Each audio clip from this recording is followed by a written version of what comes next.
I want to tell you about one of my favourite things. Let's set the stage. You've been playing Strawberry Jam, the most popular Celeste mod, for a while now. It's been a nice, joyous ride for the most part, fun, even. Then, making your way through the advanced lobby, you enter the Tower XVI by Jan.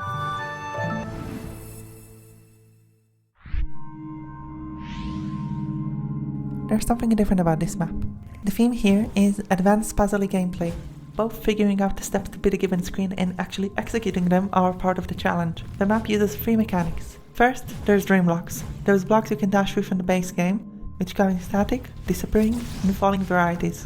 Second, there's this crystal you can pick up that makes your next dash go through solid blocks, effectively making them a one-use dream block. Lastly, there are these dotted surfaces that grow spikes upon contact. But just talking about the mechanics doesn't tell the whole story. The map has a very precise vibe. The atmosphere is heavy, thick, like the fog that floats by every now and then. It's minimalistic, entirely in black and white, with barely any decor or music to speak of. Only an ambience that feels diegetic, like being immersed in the soundscape of a cave. No story, no help. Just you and the tower. It's a tough climb.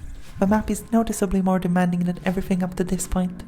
Despite it all, you manage to make your way up, thinking you're finally done. And this is when the map shows the full extent of its cruelty.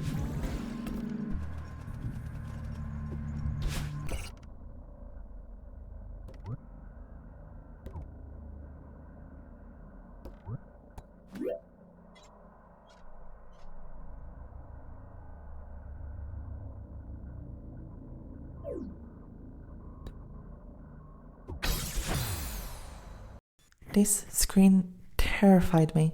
My head was spinning, incapable of comprehending all the different possible paths, the infinite sequences of interaction with each of the blocks. So, I decided to quit. I played other levels, convincing myself that I was done with this map. But I couldn't stop thinking about this screen. The tower latched onto me, taunting me, staring at me from the depths of my own mind. An irresistible call of the void. Soon, I succumbed to its pull, and once again stared at this brick wall, this nightmare of combinatorial complexity.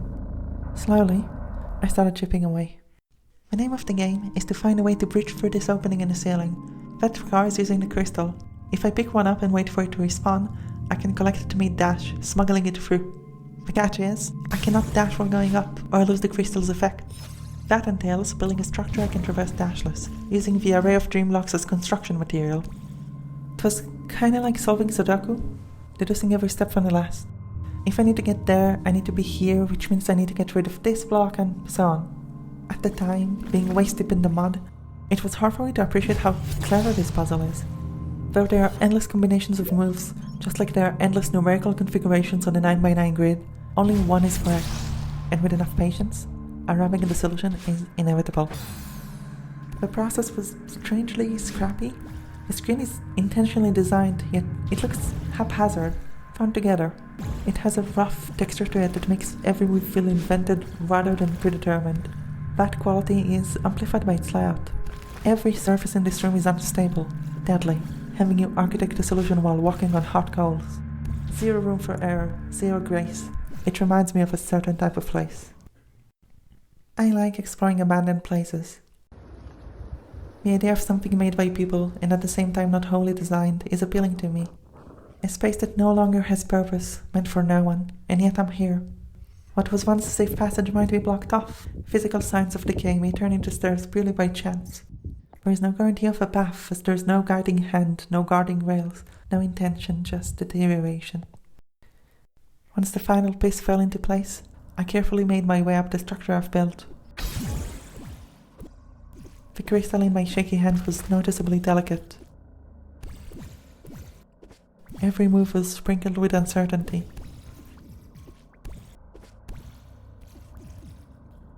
When I finally dashed up, freeing myself from the suffocating confines of the screen, I felt relieved, but not victorious. I did not win against the tower. For it, I don't even exist. It just stands there, tall, unyielding, and once again reminding me of something. Brutalized architecture has always had a profound effect on me. I would go down the street of a new town and a building of bare concrete would always stop me in my tracks. I would stop and marvel at it, but never feel its gaze fall upon me back. I admire it the way one admires the sea. It's an unrequited love. The structure may be naked, but it's not vulnerable. It shows the confidence of a mountain, its existence merely a given. It's hard to abstract it, to mentally conquer it. It's simple, raw, geometric, design as shape, but it's not hostile. It is incapable of hostility, as it is incapable of care. Victory is an easy thing to buy into. The ego is a friend of accomplishment after all. Defeat has its own appeal, often paired with success. The rainy clouds make the sunshine brighter. But there's this area in between, not of triumph nor ruin, but a simple conclusion. Unceremonious. Quiet. What is this feeling? Is the air here any different? Why am I here? The last screen of the tower is a beautiful dance. It demands that you learn its every move and hone them to perfection.